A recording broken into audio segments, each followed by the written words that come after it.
My daughter's wedding invitation never came to my mailbox. It came to me as a screenshot, sent by a woman I hadn't spoken to in 11 years, with a single line underneath it. Walter, isn't this your daughter? Congratulations, I guess. I read that message 3 times standing in my garage with motor oil still on my hands, and each time the words meant less and hurt more. The picture showed Claire in a dress so white, it looked like it was made of light. Beside her stood a young man named Derek Whitfield, smiling the practiced smile of someone who has always known cameras would find him. Below the photo, someone had written, "A celebration among family and true friends." I looked at that sentence for a long time. Family. I read it again. True friends. I set my phone down on the workbench and stood very still, the way you stand when you've just been told something your body understands before your mind catches up. My name is Walter Briggs. I'm 68 years old, and for 31 years, I worked as a structural iron worker outside Cincinnati, Ohio, the kind of job where you spend your mornings 400 feet in the air, walking beams the width of a shoebox, trusting a harness and your own steady hands to keep you alive. I raised Claire alone after her mother, Margaret, died of a stroke when Claire was 9. One Tuesday, Margaret was making pancakes. By Thursday, I was picking out a casket. Grief doesn't knock politely. It kicks the door down and rearranges the furniture of your whole life, and you spend the rest of your years walking around the new shape of the room. I wasn't a perfect father. I missed a school play once because a beam shifted on site, and a man almost died under it. I burned more dinners than I care to admit. But I showed up.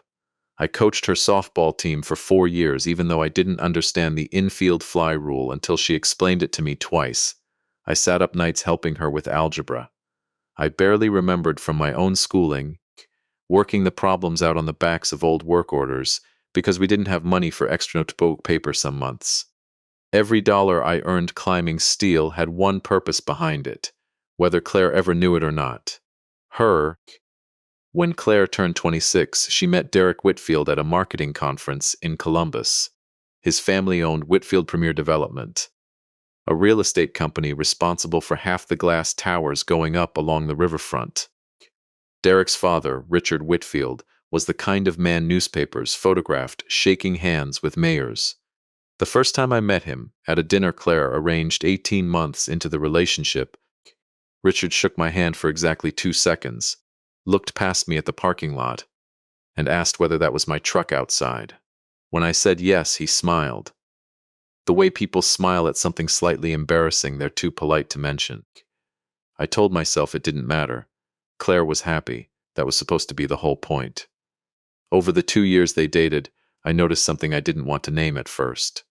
Claire began speaking differently around Derek's family, softer, smaller, apologizing for things that didn't need apologizing for. Once, at a summer barbecue at the Whitfield estate, Richard made a comment about people who work with their hands instead of their heads. And I watched my daughter laugh along with it, a beat too fast, a laugh that didn't reach her eyes. I said nothing. I told myself it wasn't my place to referee her relationship. I have thought about that silence many times since. 6 months before the wedding, Claire called me in tears. Derek had taken out a loan for an engagement ring larger than either of them could afford, trying to match what he assumed Whitfield standards required, and their joint savings had collapsed under wedding deposits, a venue at the Aurelian Hotel downtown, a photographer flown in from New York, a band with a horn section. "Dad, we're short," she said, "just for now. Just until the venue's paid off." I transferred $4,000 that week without a second thought, the same way I always had. A father doesn't calculate love, he just gives it. Then came more calls. A caterer needed a deposit. A florist required half up front. Derek's tailored suit needed alterations rushed at premium cost. Each time the number grew, and each time Claire promised it was the last time, and each time I believed her, because that is what fathers do. We believe our children the way we believe the sun will rise, not because we've confirmed it, but because the alternative feels unbearable. By the time the wedding date arrived, I had given them $19,000. I know the exact figure because I wrote every transfer down in a small green notebook I keep in my kitchen drawer, a habit from 31 years of tracking materials on job sites. Numbers don't lie to you the way feelings sometimes let you lie to yourself. 3 days before the wedding, I still had no invitation. No save-the-date card had ever arrived, though Claire had explained that away as a printing delay. No seating assignment, no mention of where I should stand, what I should wear, whether I would walk her down the aisle, a moment I had pictured since she was small enough to stand on my boots while we danced in the kitchen. I called Claire the evening the screenshot arrived. She answered on the fourth ring, her voice careful in the particular way people sound when they already know why you're calling. Dad. A pause. I was going to explain. Explain what? Exactly. That I'm not invited to my daughter's wedding? Silence stretched long enough that I could hear, faintly, a man's voice in the background. Not Derek's, older, Richard's. It's not that simple, Claire finally said. Richard felt that, given everything, it might be better if the day stayed focused. Smooth. He said certain dynamics could create tension with his business partners attending, certain dynamics. I said the words back slowly, tasting how strange they felt in my mouth. Claire, I'm your father. I know. Her voice cracked slightly. I know, Dad, but Richard's paying for most of it, and Derek didn't want to start a fight with his own father right before the wedding. And I thought it would be easier if I didn't make you choose between showing up and it becoming this whole thing. There it was, laid out plainly. Money had decided who belonged in the room. Not love, not history. Not the man who had sat beside hospital beds and school desks and softball dugouts for 26 years. Money. Did you know, I said quietly, that I've given you and Derek almost $19,000 this year alone? The silence on the other end told me she hadn't added it up either, or hadn't wanted to. That's not fair, she finally whispered. You're making this about money. No, I said. You did that, I just noticed. After we hung up, I sat at my kitchen table for a long time. The house felt larger than it had that morning, the way a house does when you suddenly understand how much silence lives inside it. I thought about calling my old friend Harold Price, a retired homicide detective who lived 2 streets over and had a gift for saying exactly the thing you needed to hear whether you wanted to hear it or not. Instead, I opened my laptop and looked at flights. Not because I wanted to run away, but because I understood, for maybe the first time in my life, that I did not have to spend the worst days of my own story sitting quietly in the audience of someone else's.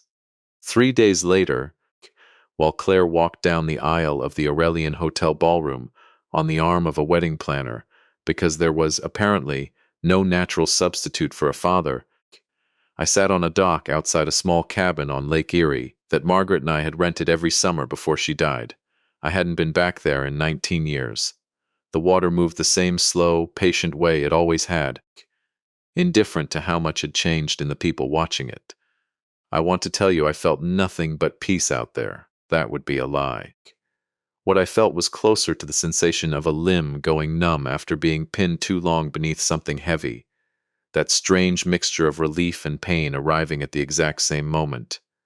I sat there until the sun dropped below the tree line, and I asked myself a question I had never once let myself ask in 26 years of fathering alone. What do I actually owe the people I love, once loving them stops being returned? I didn't have an answer yet. But something in me had already begun to shift quietly, the way a beam shifts under new weight long before anyone standing nearby hears it groan. The following Monday, I drove back to Cincinnati and returned to my ordinary life, or what was left of it. Ordinary didn't last 24 hours. My phone rang at 7 in the morning, Claire's name on the screen, and behind it, faintly, the sound of raised voices. I let it ring twice before answering. Dad. Her voice had lost its wedding day polish entirely. The venue's final invoice bounced. Derek's card got declined at the Honeymoon Hotel in Charleston. We need $11,000 by tomorrow or we lose the deposit, and they're threatening to bill Richard directly, and Richard is furious, and, Dad, please, I need you to transfer it today. I sat with the phone against my ear and said nothing for what felt like a very long time. Dad, are you there? I'm here, I said. I'm just trying to understand something. 3 days ago, I wasn't family enough to sit in that ballroom. Today, I'm family enough to cover an $11,000 bill. That's not fair. That's completely different. Is it? I said. It wasn't a question anymore. I told her I needed to think about it, and I hung up before she could argue further, my hands steadier than I expected them to be. That evening, Harold Price showed up on my porch uninvited, the way he'd been doing since his wife passed and mine before that.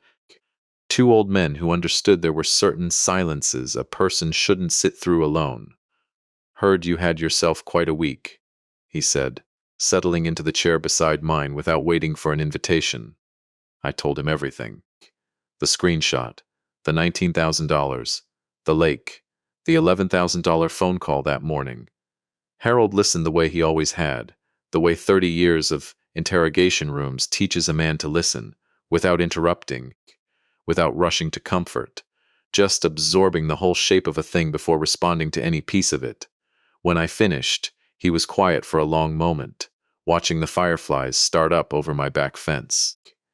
"You know what I learned putting away men who thought the world owed them something, Walter?" he said finally.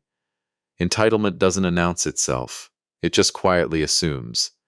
And the people closest to it are usually the last ones to see it, because they're standing too close to notice the shadow they're living inside of. She's my daughter, Harold, not a suspect. I know that," he said gently. "But you asked her a fair question tonight, and instead of answering it, she asked you for $11,000. That should tell you something about which question she thinks actually matters right now." I didn't sleep much that night. Somewhere around 2 in the morning, I got up, made coffee I didn't need, and pulled out the small green notebook from my kitchen drawer. I sat under the light over my stove and finally did the arithmetic I'd been avoiding for over a year. Rent supplements, car repairs, wedding deposits. The ring loan Derek had never mentioned to me directly, but Claire once let slip in passing. When I added every figure since the engagement began, the number stopped me cold. $31,400. 31 years climbing steel had taught my body what it felt like to trust a beam that couldn't hold weight anymore. That subtle give underfoot half a second before the real danger arrived. Sitting at my kitchen table at 2 in the morning, I felt that same sensation, except this time it wasn't steel beneath me.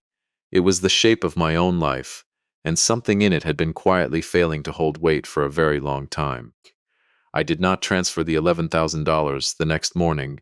I did something I had never done in 26 years of being Claire's father. I let the phone ring, and I did not pick it up. That single choice, small as it seemed, sitting alone at my kitchen table with cold coffee in front of me, was about to set in motion events neither Claire, nor Derek, nor Richard Whitfield himself could have predicted.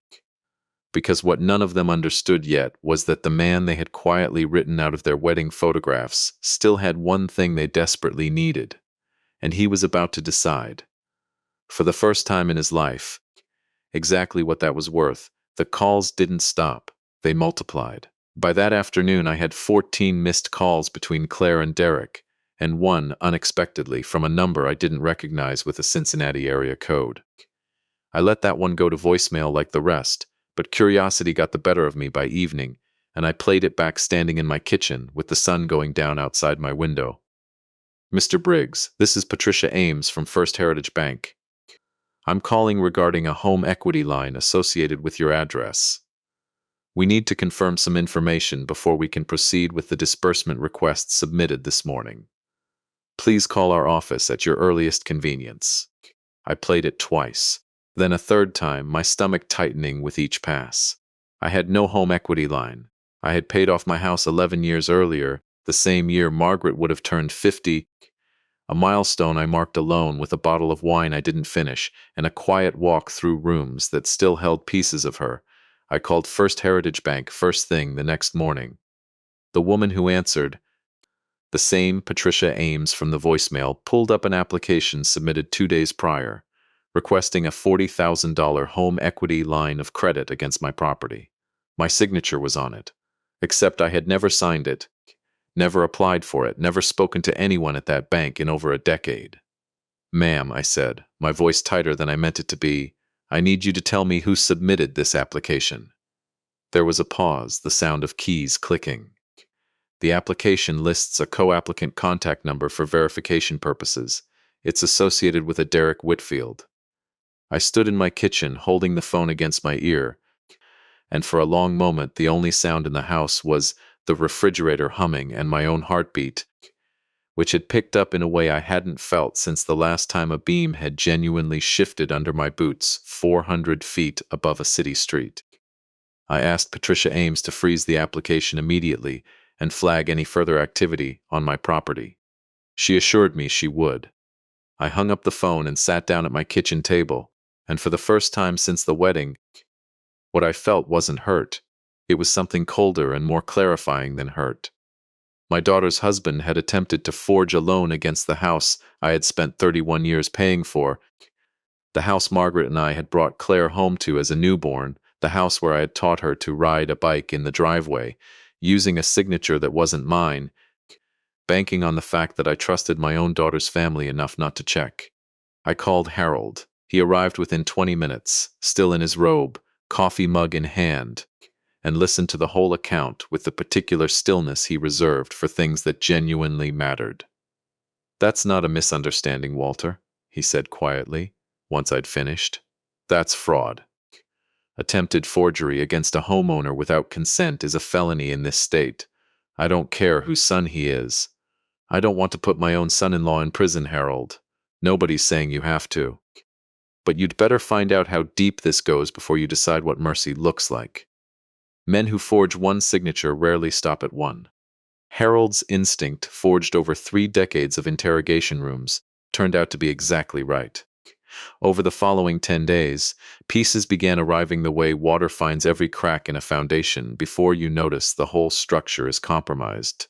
A former co-worker of mine, a welder named Sam Ostrowski, who'd worked beside me on the riverfront towers years earlier, called to mention he'd run into Derek at a downtown pawn shop, of all places, trying to negotiate the sale of what Sam described as some old gold watch.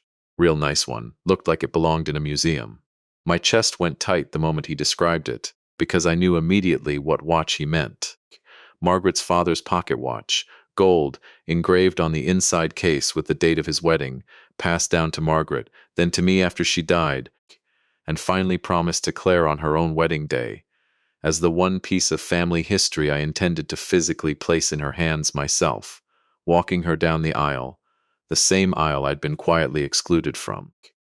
I had given the watch to Claire 2 months before the wedding, wrapped in the same blue velvet cloth Margaret's mother had used decades earlier, along with a letter explaining what it meant.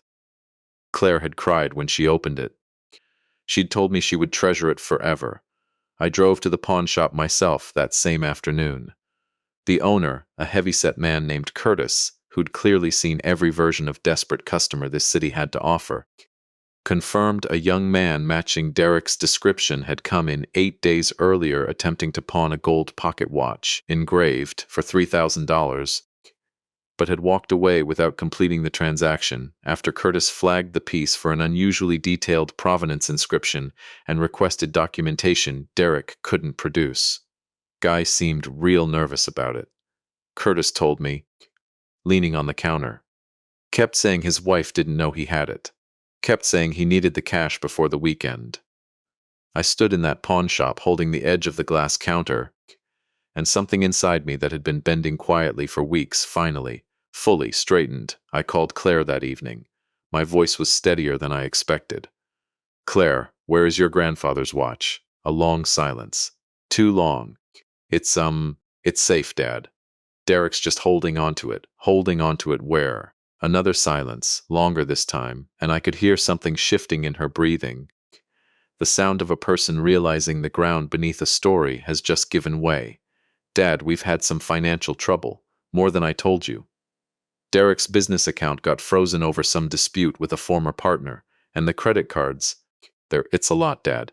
It's more than you know. How much more? I'm not sure exactly. Claire." My voice dropped low. The tone I used to use on job sites when a man's carelessness put someone else in danger and needed correcting immediately, not gently. How much more? The number she finally gave me, haltingly, broken into pieces because she clearly hadn't said the full sum aloud even to herself, was $94,000. Credit cards. A defaulted business loan Derek had personally guaranteed. the falsified home equity application against my house, which she swore she hadn't known about until after the fact, though something in her voice made me uncertain how much of that claim I believed.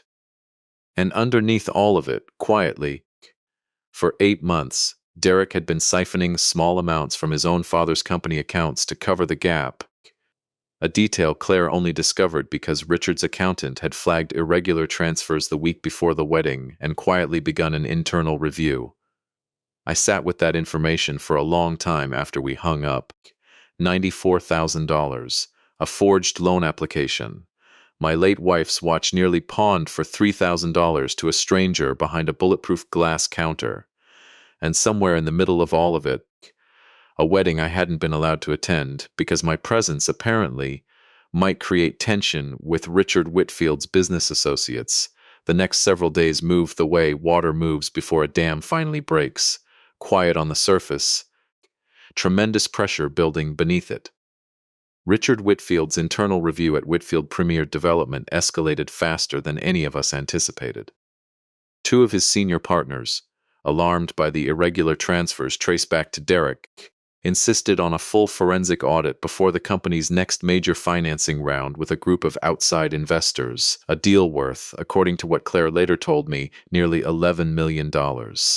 Richard, cornered by his own board and his own son's carelessness, made a decision that would ultimately bring every thread of this story into a single room.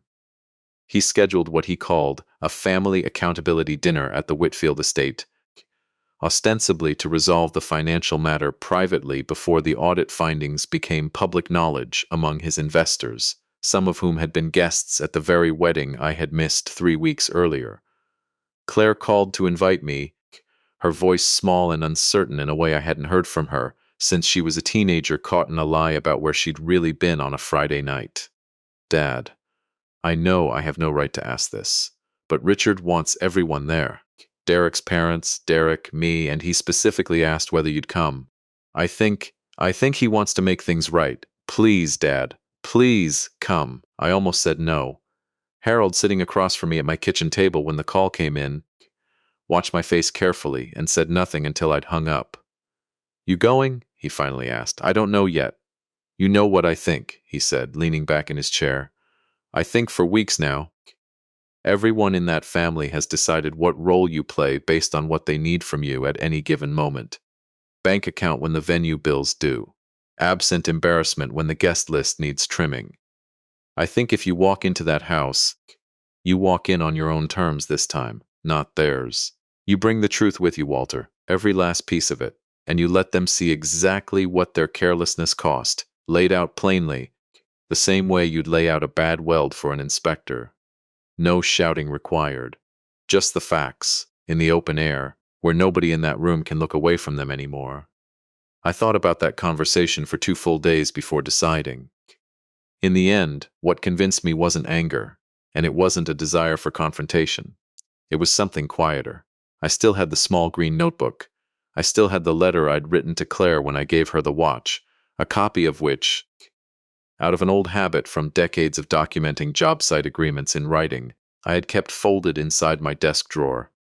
I still had Curtis the pawnbroker's business card in my wallet, and Patricia Ames's direct line at First Heritage Bank saved in my phone. I decided to go to that dinner not to punish anyone, but because for the first time in this entire ordeal, I finally had something I had been missing since the moment that wedding screenshot first appeared on my phone weeks earlier.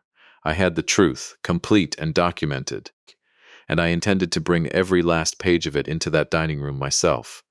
The evening of the dinner I dressed carefully, the way I used to dress for job site safety inspections.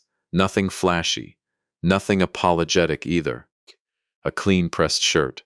My father's old watch, the plain steel one I'd worn every day since he passed, on my own wrist, since Margaret's gold pocket watch was, as far as I knew, still sitting somewhere in Derek's possession, a debt still unpaid, a promise still broken. Harold offered to drive me. I told him I needed to do this part alone, but I asked him to keep his phone close, just in case. He squeezed my shoulder before I left, the kind of gesture that says more than words manage to most of the time, and told me something I carried with me the entire drive to the Whitfield estate. Whatever happens in that room tonight, Walter, remember something. You didn't create this mess. You just finally stopped covering for the people who did. There's no shame sitting on your side of that dinner table. Whatever shame exists tonight, it belongs entirely to somebody else. The Whitfield estate sat at the end of a long gravel drive, lined with mature oak trees, the kind of house that photographs beautifully for magazine, spreads about successful men who built empires from nothing. Though I happen to know Richard Whitfield had inherited his first two commercial properties from his own father, a detail that rarely made it into those magazine profiles. I parked my truck, the same truck Richard had once looked past me to comment on, beside a row of luxury sedans belonging to men who would soon learn exactly how their $11 million investment had nearly been compromised by a young man's forged bank documents and a pawned family heirloom. I stood at the base of the front steps for a long moment before climbing them, my hand resting briefly on the small leather folder tucked under my arm, containing everything Harold and I had assembled over the previous 2 days. Then I climbed the steps and I knocked. The door opened, and Richard Whitfield himself stood there, his composed businessman's smile faltering just slightly at the sight of me, as though some part of him hadn't fully believed I would actually come.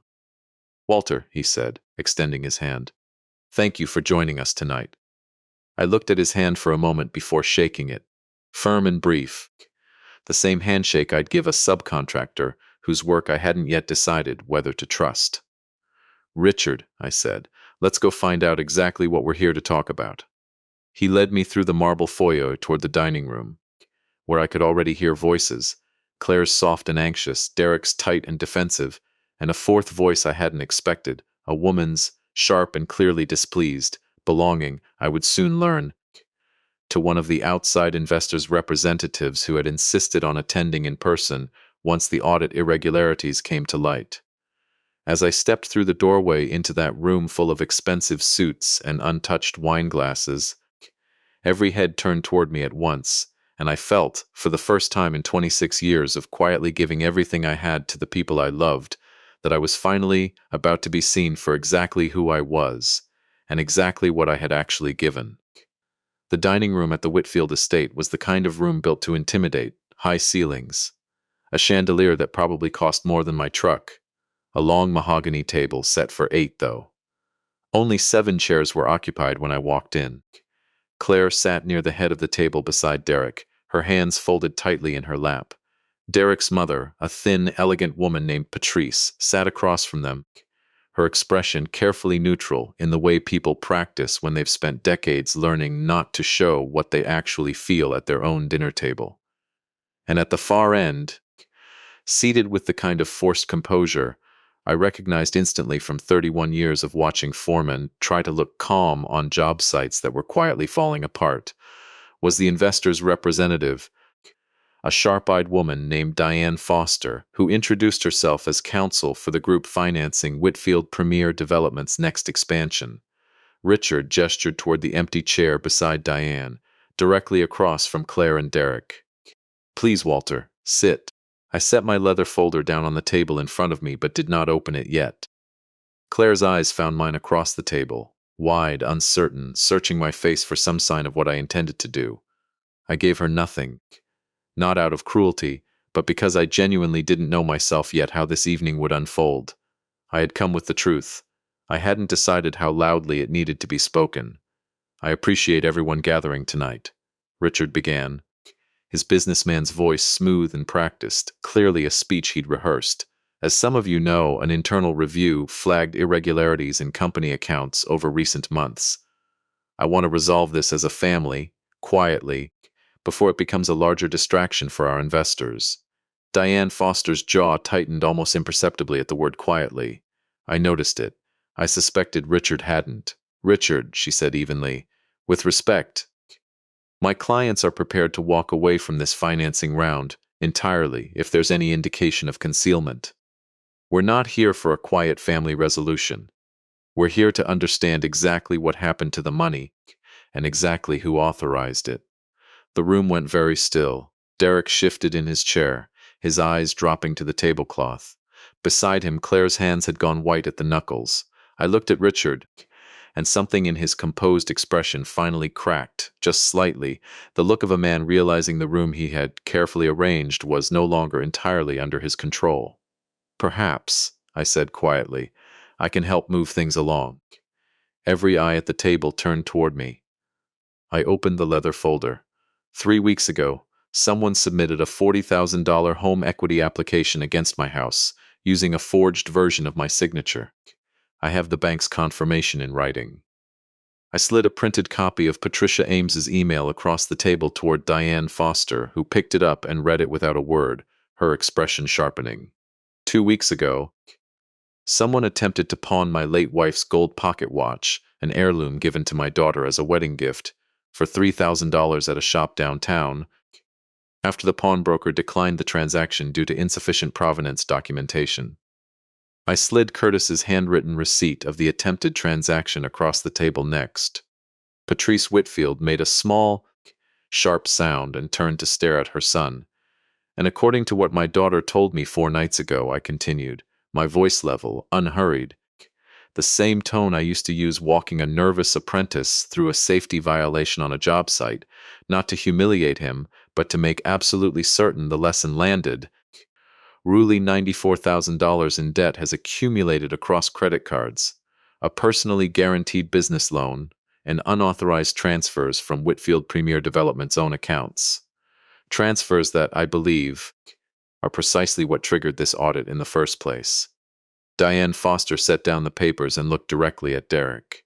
"Is this accurate?" Derek said nothing. His silence answered more clearly than any denial could have. "Derek." Richard's voice, for the first time all evening, lost its polish entirely. "Is this true? Dad, I can explain. Is it true?" The silence that followed stretched long enough that I could hear the chandelier's crystal drops faintly clinking somewhere above us, disturbed by the building's central air. Finally, Derek's shoulders dropped, and something in him seemed to collapse inward, all at once, the way a structure fails when a single load-bearing point finally gives out after months of unnoticed strain. "I needed the wedding to look right," he said, his voice barely above a whisper. "You kept saying how it would reflect on the family, on the company, in front of the investors. I panicked. I thought I could pay it back before anyone noticed. So you forged my father-in-law's signature," Richard said, his voice rising now, "and you pawned a dead woman's wedding gift, and you stole from your own family's company to pay for a wedding you excluded that same father-in-law from attending." Nobody at the table moved. I watched Richard's face shift through something complicated: anger, humiliation, and beneath it, I thought, the dawning recognition of his own role in all of it, the pressure he himself had placed on his son to perform a certain image, the same pressure that had led him to quietly suggest, weeks earlier, that my presence at the wedding might create tension with exactly the people now sitting at this table watching his family's carefully constructed image collapse in real time. Diane Foster stood. "I'll need to report this to my clients tonight. I'd strongly advise legal counsel for everyone in this room before we speak further." She gathered her papers, nodded once, curtly, toward me, and left without another word, her heels sharp against the marble floor all the way to the front door. The silence she left behind felt enormous. Claire finally spoke, her voice trembling. "Dad, I didn't know about the equity application. I swear to you, I didn't know." "I believe you," I said quietly, and I did. Whatever anger I carried into that house, it had never once been aimed at my daughter's ignorance. It was aimed squarely at a pattern that had allowed her ignorance to be so easily maintained, by people who benefited from her not asking too many questions. "And the watch," she continued, tears finally spilling over. "Dad, I gave it to Derek to have cleaned. I had no idea he'd taken it anywhere else." "I know," I said again. "I need it back, Claire. Not for its value, for what it represents." She nodded, unable to speak further, and buried her face in her hands. It was Richard who moved next. And what he did in that moment was something none of us at that table expected, least of all me. He stood slowly from his chair at the head of the table, walked around it, past his wife's stunned expression, past his son sitting frozen in humiliation, and came to stand directly in front of me, then in front of his wife, his son, my daughter, and the empty chair where Diane Foster had been sitting moments before. Richard Whitfield lowered himself to his knees on the hardwood floor of his own dining room.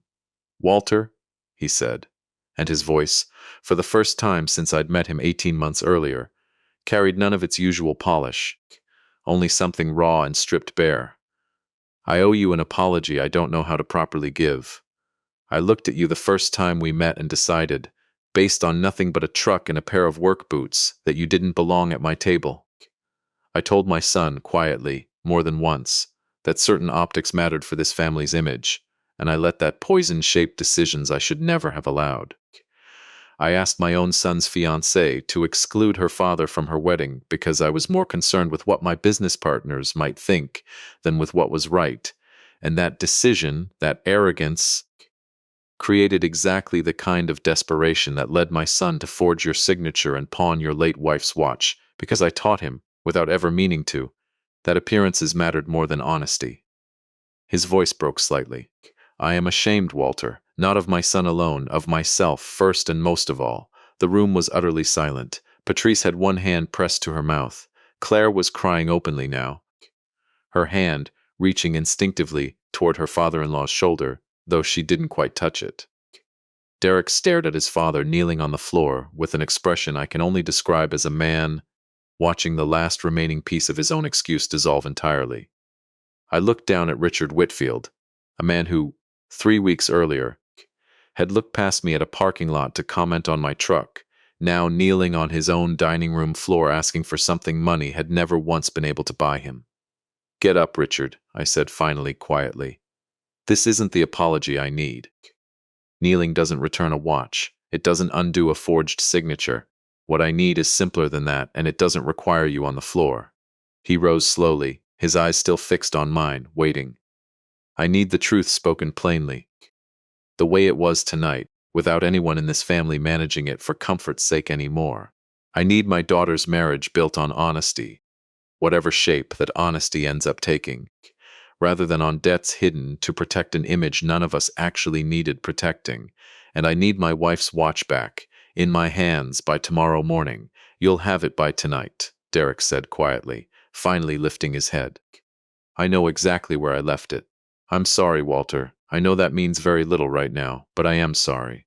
I nodded once, not forgiveness exactly, not yet, but acknowledgement. The recognition that a man had finally spoken a true sentence in a room that had been built, for months, on carefully avoided ones. The rest of that evening unfolded quietly. Richard called his family's attorney before I'd even left the estate, insisting on full transparency with the investor group and reimbursement of every dollar diverted from company accounts, regardless of what it cost his family personally. Derek, I later learned, voluntarily disclosed the forged loan application to the bank's fraud department himself, a decision that would ultimately spare him criminal prosecution in exchange for full restitution and several years of court-supervised financial monitoring, a consequence that felt to me both fitting and fair. Consequences, Harold always says, are rarely about punishment. They're about a person finally being required to carry the actual weight of what they did, instead of asking someone else to carry it for them. Claire drove to my house the following morning, the gold pocket watch wrapped once again in its blue velvet cloth, and set it gently in my hands on my own front porch, the same porch where Harold had sat with me so many evenings that summer. She didn't say much at first. She simply sat down beside me on the step, the way she used to as a little girl waiting for me to come home from a long shift on the beams. "I keep thinking about the photographs," she finally said. "The ones from when I was small. You're in almost every single one, standing just off to the side, never asking to be the center of it." "I remember those photographs," I said. "I think somewhere along the way I started believing that was just who you were. Someone who stood off to the side, someone who gave without needing anything back. And I let other people convince me that meant you were someone whose feelings could be managed, or postponed, or explained away, because you'd never make it a problem." I turned the watch over slowly in my hands, feeling the worn engraving beneath my thumb, Margaret's father's wedding date, pressed into gold nearly 70 years earlier. "I was never someone without feelings, Claire," I said quietly. "I was someone who loved you enough not to make my feelings your burden while you were growing up. That's a different thing entirely. And somewhere in the last 2 years, I think I forgot there's a difference between generosity and being taken for granted. I let that difference blur, because it was easier than risking the relationship by drawing the line. She was quiet for a long moment, watching the same fireflies that had visited my porch the night Harold first told me about entitlement's quiet shadow. I don't know how to fix what I let happen, she finally said. You don't fix it in one conversation, I told her. You fix it the way anything real gets fixed, slowly, consistently, showing up, the way I tried to show up for you for 26 years before I finally learned that showing up sometimes also means saying no. 6 months later, on a mild spring evening, Claire hosted a small dinner at her and Derek's new, considerably more modest apartment, the estate having been sold, along with two of Richard's investment properties, to satisfy the restitution owed to Whitfield Premier Development's investors. Derek had taken a position managing operations at a mid-sized construction firm, a job considerably less glamorous than his father's boardrooms, but one he'd found, he told me quietly that evening, strangely more honest than anything he'd done before. Richard himself, humbled by months of legal proceedings and a business rebuilt from a fraction of its former size, had begun, according to Claire, calling his son every single week, not to check on business matters, but simply to talk, a habit that had never once existed between them, before that dinner table collapsed under the weight of its own hidden debts. At Claire's small apartment table that spring evening there was a chair reserved beside her, waiting, before I'd even arrived. She caught my eye as I walked in and nodded toward it. A small gesture, easy to miss if you weren't looking for it, but I noticed because I had spent an entire lifetime noticing exactly the moments when I was, or wasn't, made room for. Near the end of the meal, Claire stood and raised her glass, her voice steady in a way I hadn't heard from her in over a year. I used to think love meant never asking anyone for anything hard, she said, looking directly at me. I know now that real love sometimes means asking the harder question, even when the answer risks everything. My dad asked me a hard question this year. I almost lost him because I didn't want to hear it. I'm grateful, every single day now, that he asked it anyway. Harold, seated beside me at that small table, leaned over and murmured, low enough for only me to hear, "Told you, Walter, no shame ever belonged on your side of that dinner table."